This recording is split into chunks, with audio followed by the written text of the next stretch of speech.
Fala, galera. Então, como prometido, segundo a enquete do Instagram, eu vou estar falando hoje sobre o tema, né, Descomplicando a Anatomia do Fêmur, certo? Então, vou estar falando sobre os acidentes anatômicos aí da extremidade proximal, certo?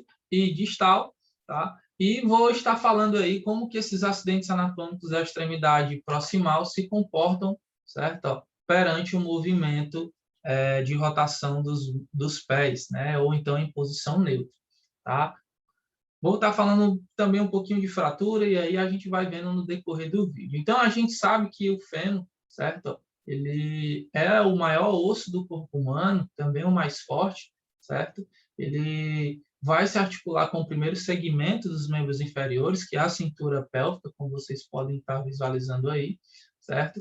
E através da articulação coxo-femoral, certo? A gente tem aí a fixação aí, né, do fêmur no primeiro segmento. O fêmur que, por sua vez, compõe o segmento da coxa, que é o segundo, né? E a gente tem aí algumas estruturazinhas importantes aí, principalmente visualizadas nas radiografias.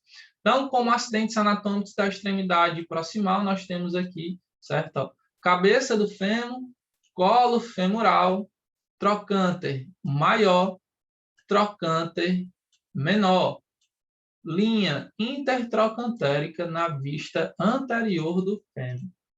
Na sua parte posterior, a gente vai ter aí a crista intertrocantérica, que é essa cristazinha aqui, certo?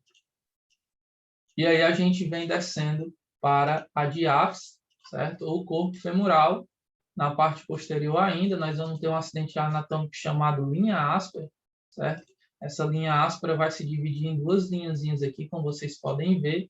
Linha medial, linha lateral. E descendo aqui a gente tem a visualização dos côndilos, certo? Proximamente a articulação coxofemoral, né? A articulação do quadril. E distalmente a gente vai ver o fêmur se articulando com a patela e com a tíbia, né? Formando a articulação fêmuro-patelar anteriormente, vou já mostrar.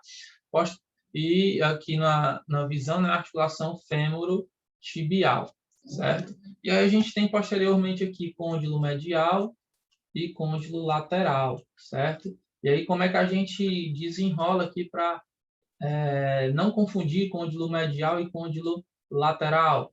O côndilo medial ele está posicionado do mesmo lado da cabeça do fêmur e o côndilo lateral posicionado aí do mesmo lado do trocânter maior, certo? A gente pode usar também aqui como referência, né?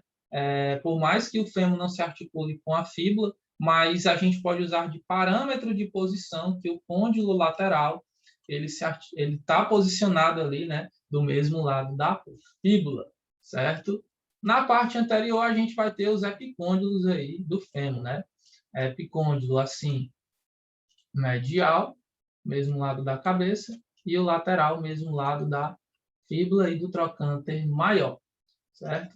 E aí, como eu estava falando, de acordo com a posição dos pés, né, na extremidade proximal aqui, certo? Onde em perfil epidemiológico é o local que mais se fratura, vamos ver aí que eles vão ganhar uma certa posição e na radiografia a gente consegue identificar a posição dos pés somente pela localização e como que se apresentam esses acidentes anatômicos aqui do fêmur. Então, vamos dar uma olhadinha lá para vocês visualizarem.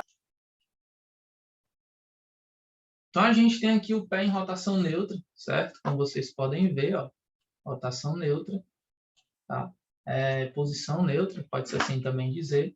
E aí, na imagem, certo? Primeiro, a gente vai identificar os acidentes anatômicos. A gente tem aqui a cabeça do fêmur, colo femoral, trocânter maior, certo? Trocânter menor. E temos mais algumas outras estruturas, né? Como, por exemplo, o íleo, certo? O ramo pubiano, certo? O ramo do pubis, sínfise púbica e, consequentemente, o pubis, certo? Forame obturado, certo? E o isquio, certo? São as estruturas aí. E essas estruturas aqui da extremidade proximal do fêmur, certo? Com o pé em posição neutra, a gente tem a cabeça e o colo totalmente encurtados, certo? Eu tenho uma visualização aqui do trocânter maior totalmente retificado e o trocânter menor, certo? Ele está com a vista em sua totalidade, tá? Então, os sinais radiológicos são esses: cabeça e colo encurtados, retificação do trocânter maior e visualização aí do trocânter menor em sua totalidade. Em rotação interna, certo? Lembrando que a rotação interna aí dos pés é um posicionamento aí do AP verdadeiro para quadril, né? De pelve, pois que a gente tem aí, né, radiografia do terço proximal do fêmur, a gente tem aí a cabeça agora, assim como o colo, totalmente alongados e perfilados, assim como o trocânter maior, totalmente perfilado, certo? E uma visualização parcial do trocânter menor, certo? Então, a rotação no posicionamento é de 15 a 20 graus, né, internamente ou medialmente, tá? E o sinal é cabeça e colo, assim como o trocânter, perfilados e visualização do trocânter menor parcial. Em rotação externa, a gente já tem a cabeça e o colo, certo? Retificados, tá? Encurtados, assim como o trocânter menor também vai ficar muito retificado, e a visualização do trocânter menor, certo? Em sua totalidade, tá? Então, ó, cabeça e colo totalmente retraídos e o trocânter maior retificado, trocânter menor em sua visão totalitária, isso com o paciente em rotação lateral ou rotação externa. E aí a gente tem um sinal típico de fratura, certo? Da extremidade proximal do fêmur, onde pode-se analisar que um dos pés do paciente está em posição neutra e o outro em rotação externa máxima, e na imagem radiológica, certo? A gente tem aí, né, a identificação do fêmur direito e o do lado esquerdo, e pode-se dizer que tem diferenças aí, como vocês podem estar visualizando.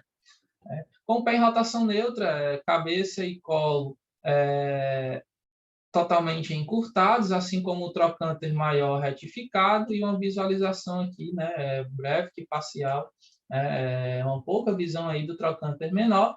No fêmur esquerdo, sobreposição do trocânter, né, com o colo e a cabeça femoral, certo? Devido provavelmente ao mecanismo de fratura, e pode sim subentender aqui que ocorreu meio que uma impactação, né? O fêmur, a cabeça do fêmur está impactado aí no acetábulo, como vocês podem estar visualizando, certo? Isso é um sinal típico de fratura. Vale ressaltar que não é aconselhável, né? O próprio Botranger fala isso, que não se movimente o membro com suspeita de fratura, ok? E aí a gente tem, certo? Os tipos de fratura do fêmur, certo? Em perfil epidemiológico, em estatísticas, são as estruturas que mais se fraturam aí. O colo femoral, certo? E as fraturas transtrocantéricas. E eu trouxe um caso clínico para a gente estar olhando aqui, onde uma paciente de 54 anos, tirei esse caso clínico de um artigo científico, tabagista, com hipertensão arterial, ela sofreu, né, e também com osteoporose, né, e aí basicamente a osteoporose é a perca da matriz óssea, consequentemente o osso fica mais frágil, certo? E aí vai ocorrer mecanismos de fratura com mais facilidade, e aí a gente tem aí uma fratura do colo femoral.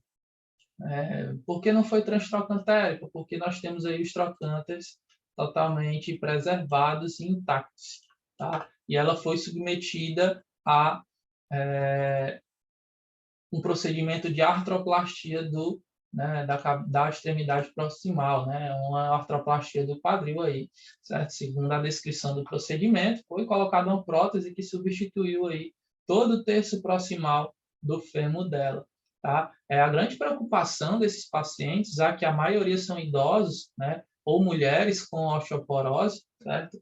Devido à questão da menopausa, deficiência de estrogênio, a própria condição da consequência, né, do risco pós-cirúrgico, certo? A gente tem aí o risco de tromboembolismo, certo? Tanto é que na descrição do pós-cirúrgico do paciente, no artigo científico, ele descreveu, certo, que fez uso de um medicamento chamado enoxaparina, tá? Que é um anticoagulante, certo? Ele serve para prevenir tromboembolismo venoso, certo? Em situações desencadeantes aí, como a própria cirurgia, como vocês estão vendo aqui, ou então imobilização prolongada e trauma. E é uma condição que pode ocasionar, inclusive, o falecimento do paciente, certo? Devido a essa complicação no pós-cirúrgico. Tá? Então, muitas das vezes, a maior preocupação é no pós-cirúrgico do médico com essas consequências aí devido à fratura. Tá? Então, essa era a dica de hoje. Um abraço, fiquem com Deus e até a próxima.